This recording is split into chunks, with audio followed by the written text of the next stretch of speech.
Welcome, everyone. This is the next episode of the Williams Mullen Manufacturing Edge, a video series addressing key topics that are relevant to manufacturing clients. My name is Dick Willis. I'm a partner at Williams Mullen, and I'm joined here by one of my top associates, Derek Tarver. Derek and I are part of the firm's litigation section, and we focus our practice primarily on the defense of manufacturing clients in products liability litigation in the Southeast, in the jurisdictions in which we live and practice, as well as on a national level. And so we'd like to talk to you today about some of the sort of basic approaches to risk management that manufacturers need to be aware of and apply when dealing with products liability claims involving consumer products, industrial products, anything that might involve you in litigation over an accident that may have occurred because of your product or a performance issue associated with your product. Derek, good morning. Thank you for joining us. Hey, thank you, Dick. How are you doing? I'm great. Excellent. So today we're going to discuss a few high-level points about products liability litigation. First, we're going to talk about steps a product manufacturer can take to improve its risk management program. Then we'll talk about what it means to be a credible trial threat in products liability litigation and the 3 challenges a product liability attorney has to meet in trial. And then finally, we'll discuss how to keep a one-off event from growing into a product's crisis. So Dick, all sophisticated product manufacturers have risk management programs. What is your experience distinguishing the good from the great in terms of minimizing the risk posed by product liability claims? Well, having represented corporate defendants in products liability litigation over the last 40 years, we've seen a lot of people who do it really, really well. And what we've taken from that and in terms of making our job as outside counsel, presenting cases to juries more effective, is really can be boiled down to 3 things. The first thing that we found is the most important is to have a close relationship between the insurance providers that the manufacturer is using, be it a commercially available insurance, a captive insurance company, or a self-insured program. Having a close relationship between those insurers who understand the product and fund the defense and outside counsel who are going to be on the front line defending the case. And then the third part of that obviously is the client know-how, the people who have the deepest information about the product, how it works, how it's developed, what we've said about it to the public in the past in discovery.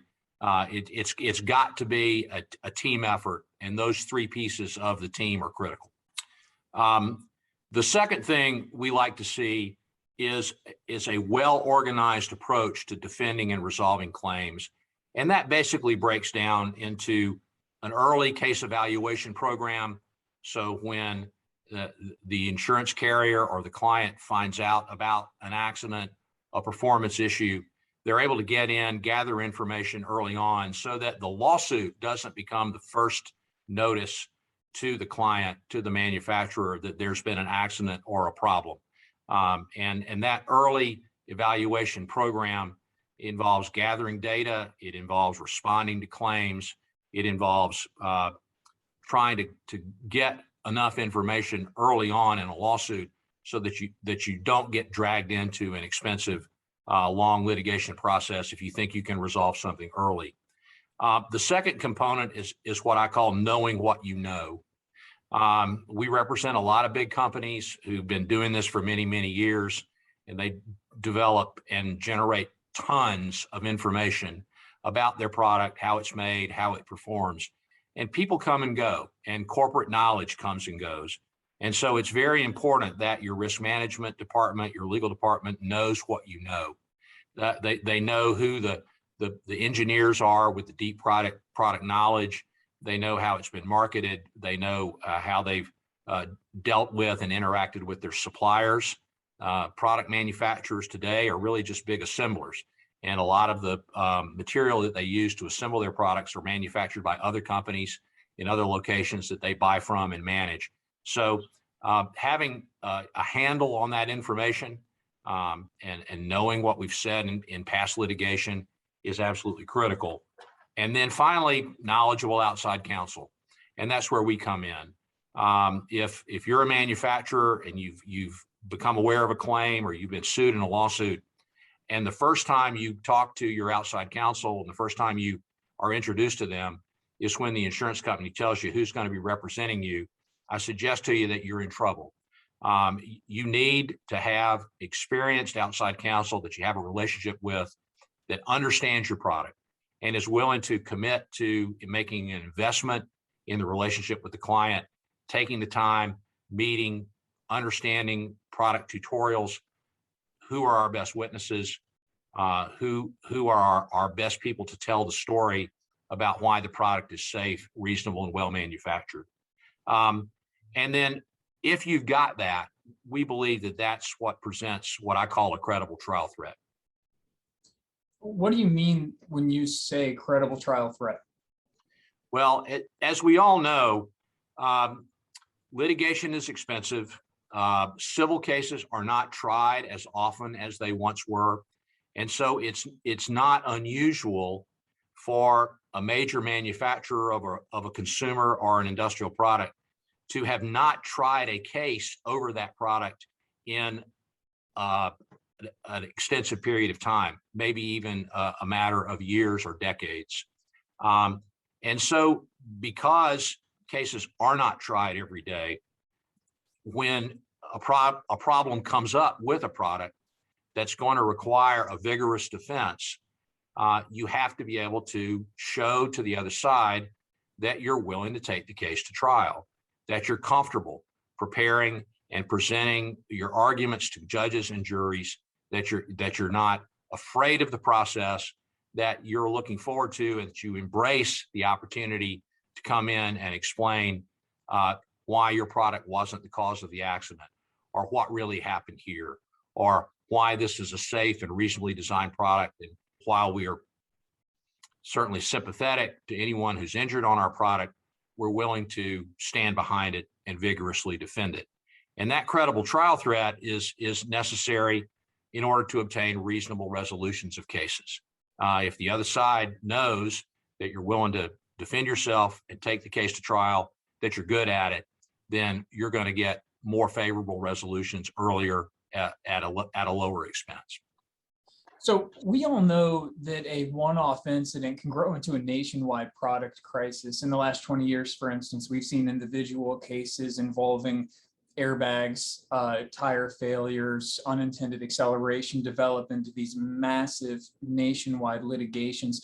Are there any steps that a product manufacturer can do to mitigate this from occurring?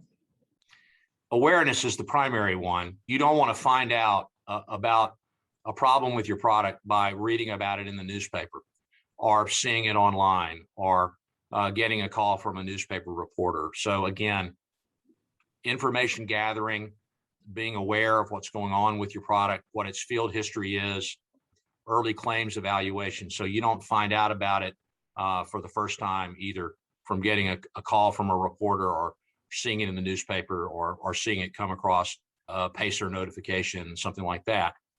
But you have to be aware that a product crisis it begins with a very small kernel, with a very small acorn, and it can rapidly grow into something that can become unmanageable. So you have to get on top of it with your in-house group that understands the product, with your outside lawyers, with the people who understand the jurisdiction that you're in and can, again, present a credible trial threat when you are put on notice of the claim. And I guess really what I mean by credible trial threat is the ability to meet what I consider to be the three biggest challenges associated with product liability litigation.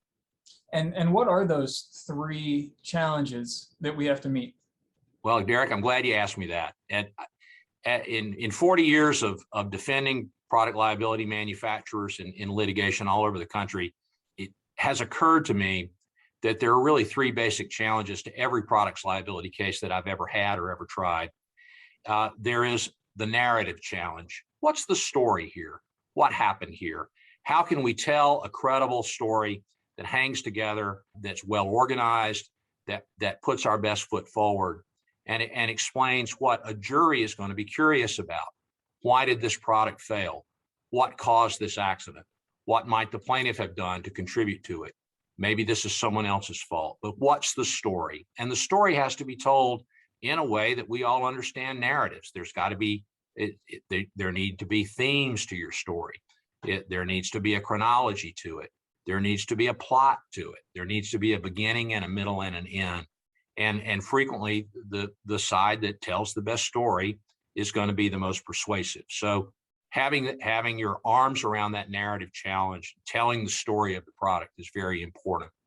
The second challenge that we see in every products liability case, and that frankly makes it fun and interesting for us, is what I can call the scientific challenge or the technical challenge. The biggest challenge for a trial lawyer is to teach a lay jury that may not necessarily be well equipped with scientific or technical knowledge to understand what the science is behind your product. How does it perform in the field? Why is it made this way? What is the manufacturing process? How is it tested? What's the physics behind it? What's the history behind it? And teaching that to a jury is very much like sort of the paradigm that I use is the old Mr. Wizard television show from the 1960s. If you remember a fellow named Don Herman, Mr. Wizard, he always had a foil with him. And it's usually a young person who was going, gee, Mr. Wizard, how did you get the egg in the bottle? Or why is this pot boiling over on my mom's stove? And then the scientist would then explain. And that's really the role of the lawyer, to be the foil, to ask the questions that the jury has in their mind that enable you to present your client as the expert in the product that we all know the client is. And so that technical challenge is one that we've learned how to manage and meet in a way that can embed the themes and the information into the minds of the jurors who are going to ultimately make the decision in the case. And then finally, the third challenge, and this is probably the most difficult one, is what I call the emotional challenge. If you ask any person who's getting ready to be on a jury what they want to accomplish, the vast majority will tell you the same thing. They're there because they want to do the right thing. And what they really mean by that is they want the outcome of the case to feel right to them, not only to meet their intellectual curiosity and feel right in their head, but also feel like they've done the right thing inside. And so when you're representing a big company that has plenty of resources, you have to overcome this sort of natural disinclination that many jurors have toward corporations by telling the story of the people that are involved in the product in a way that appeals to sort of the emotional thinkers on your jury who want to feel right about what you're asking them to do. And face it, you're asking them to frequently tell an injured person, well, we feel compassion and sympathy for what's happened to you, but it's not right to blame someone for something they didn't do or that they're not responsible for. And that emotional appeal to fairness and to justice really is something that can overcome the natural sympathy that we feel for an injured party. All right, well, thank you, Dick. I think that wraps up our discussion today. So to sum it up for our viewers, a product manufacturer can develop a great risk management plan by working closely with its insurers and its outside counsel to navigate foreseeable issues and to ensure efficient and consistent results. In addition to working towards preventing one-off incidents from becoming nationwide products crises by working closely with outside counsel, and having an awareness of their product, keeping track of what's going on, maintaining sufficient records. And then finally, part of being prepared to mitigate that is having outside counsel that's well-versed in the product, technologically speaking, its history, the history of the company itself, in addition to being experienced in facing the three challenges that you described: the narrative challenge, the scientific challenge, and the emotional challenge. Have good, competent outside counsel who understands your product and knows how to tell the story to the jury in a way that they're going to find persuasive. That's the credible trial threat that has to be presented. And so we thank you for the opportunity to talk about this, and we'll look forward to other opportunities to go in depth on some other issues in the future. Thank you. Excellent. Well, if our listeners have any questions, you can reach out directly to Dick or me. You can also visit our litigation and manufacturing web pages on our website, www.williamsmullen.com, where you can find documents that summarize today's video and other resources. We appreciate your time, and you guys have a good day.